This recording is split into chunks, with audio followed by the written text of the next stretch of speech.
sa mga tambal karong adlaw, nagabot-abot na sila. Nasa mga kapilya sa San Agustin Chapel. Ang laron, kanaman ang nagabot sa mga chapel. Sa San Agustin Chapel sa mga tambal. May unta, natatanan, yung mga giawa, mamarila sila sa kapilya, kaya magsugod ka sa atong rosaryo.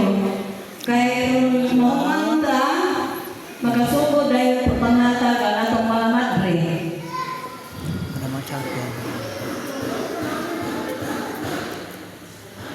Sila karon nagabot na ang mga tambal.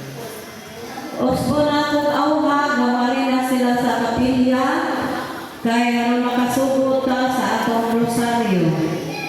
Kaya ang tagalagyo, mauna na nag-una.